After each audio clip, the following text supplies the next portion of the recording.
I think of public policy as the study of the ends of government. What kinds of resources do we allocate? What kind of rules do we set for the public sector?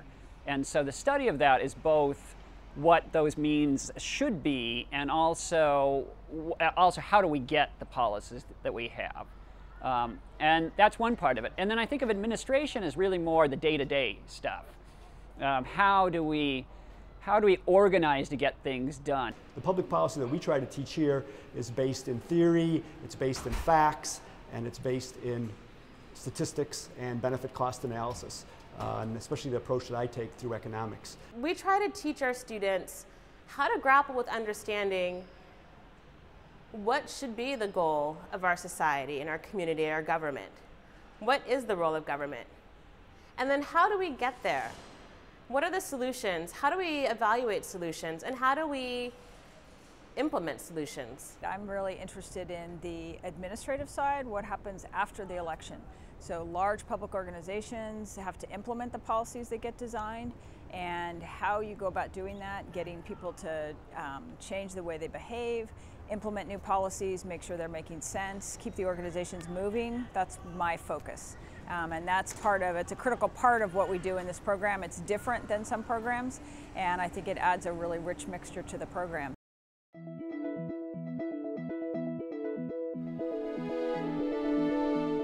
I took my PhD at Michigan State University, which was in Lansing, Michigan, which is the capital of Michigan. Took jobs at the Department of Commerce and the Department of Treasury over the summertime, and really got interested in the role that economics can play in making government decisions. Did my dissertation on the topic of economic redevelopment in the city of Detroit and tax incentives, and I thought that, well, I really want to go into something where I can use my economics, not just a theoretical, abstract ivory tower, but to think about, world problems, state and local problems, and offering solutions to them. Even as, I guess, a student in high school, I realized I really loved my community and was constantly thinking of ways to try and improve it. And when I got into college, I found out there's actually a field where people focus on improving their society. So as an undergraduate, I minored in public policy, which was all that my institution offered. And when I went to graduate school, I studied educational policy. I was specifically interested in the role that education had in improving our society. While I was in graduate school, I realized how much I loved doing research and how much I loved teaching.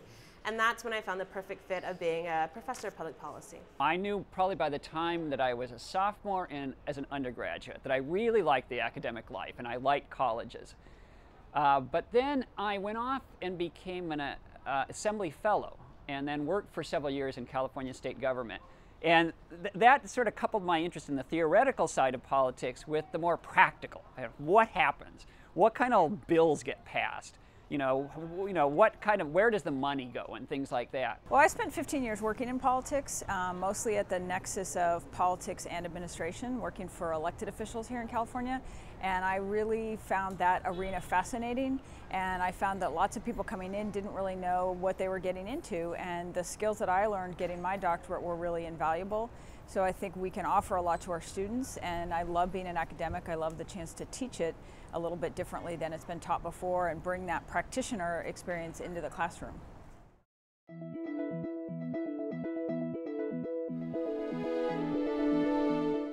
One reason, of course, is the location. We're in the largest subnational government in the world. That is the state of California.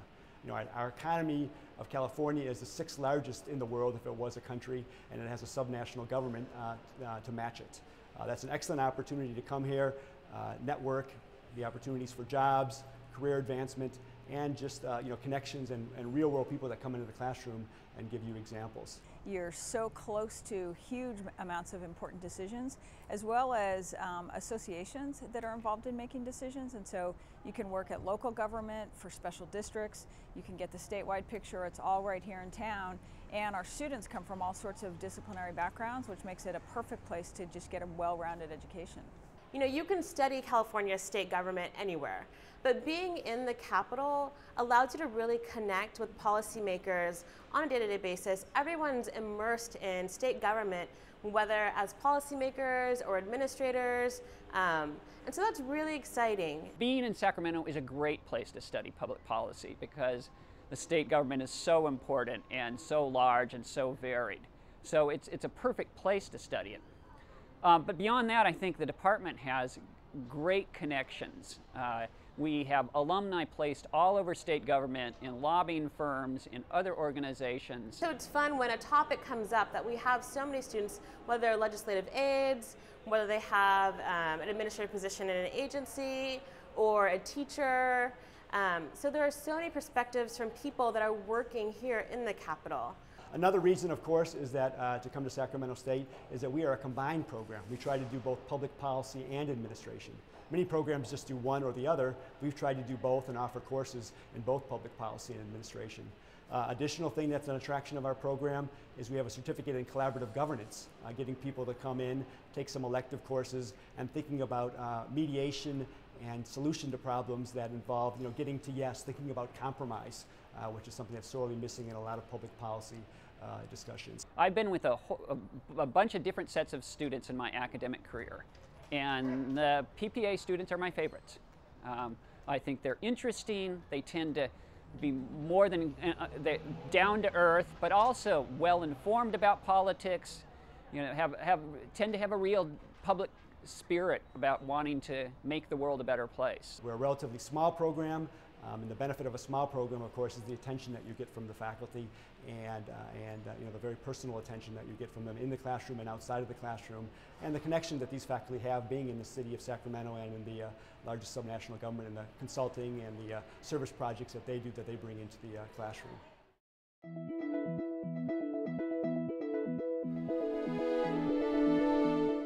The assignments that I offer in my classrooms are often for people to write memos, to actually read some academic stuff, to surf stuff on the literature, but now let's summarize it into a memo that would be read by a real-world working policymaker and get practice in doing that. In addition, in all my classes I have assignments that are geared to be real-world assignments that can then be used to produce a thesis, or also to stuff that you would be doing actually in your job. I'm famous for telling students, you know what, I never got an assignment at work where I was told exactly how to approach it, exactly what the question was, exactly the font, the format, the headings.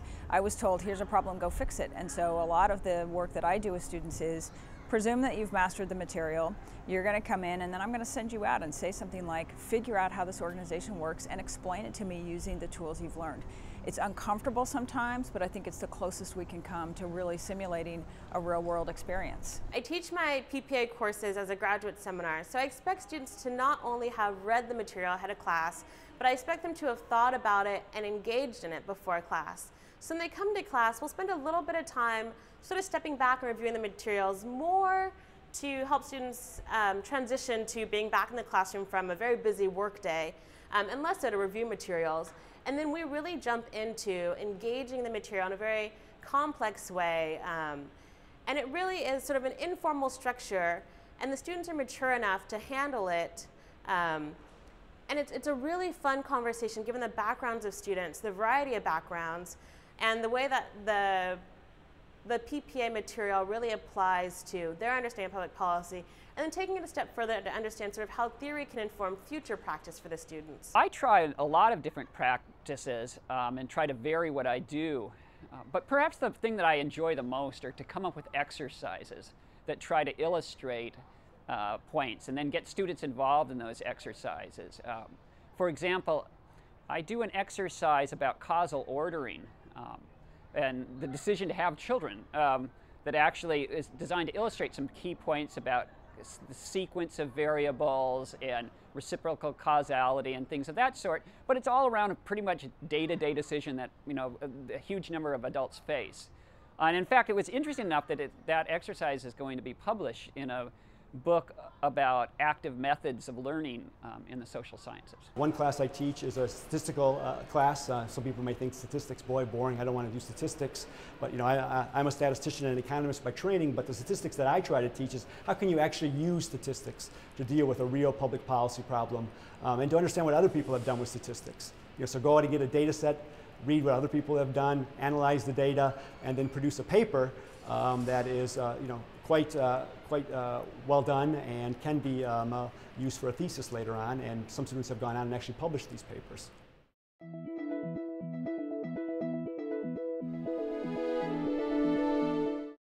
I think the biggest thing that I'm proud of what I do outside of class is have a very strong research agenda. And it's not just an academic ivory tower research agenda, it's a research agenda that tries to concentrate on real world concerns, public policy concerns that are going on in California.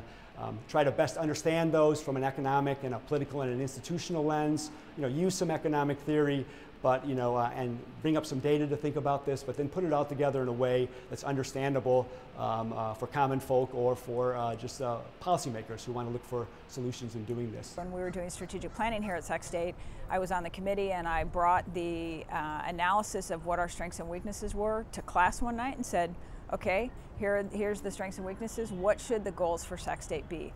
And then I brought the process back to the students throughout the semester so they knew what we actually did, and their work actually became one of the first drafts that we used as a committee to consider what some of the goals ought to be. Policymakers and other researchers, we have these collaborative sessions where we talk about what's important for California or local governments or country, and policymakers can come to these sessions or come directly to policy researchers, and it's interesting to hear sort of what's on the mind of policymakers, and that helps to further inform the types of research that I do, because in the end, and for probably all public policy researchers, we want to do research that's relevant for making our society better and for improving public policy. Raising teenagers has some relevance to making me a better teacher, and particularly in that I teach about negotiation. And those who have parents of teenagers know that a lot of what that is about is ongoing negotiation about many, many different topics. And I think being involved with teenagers has informed my teaching, and at the same time I've actually been able to apply some of the negotiation literature to how I relate to my own kids. My recent project that I'm involved with was commissioned by Treasurer Lockyer, the current treasurer of the state of California. As he heads the California Debt Investment Advisory Commission, put out a call for some professors to study debt policy. The amount of debt that the state of California has taken on. Is it too much? The accumulated debt they have they gone too much in the most recent years in taking upon this debt? So I was pleased to do that, and brought together some data sets, have worked with policymakers downtown, putting together a report on that. Pleased to say that that academic work like that I also bring into the classroom, and take my current analysis, use the data sets, use them as examples in my statistics class, and students then can really see the synergy that's involved with doing this research, advising policymakers, and looking for some of these concerns that are going on in California.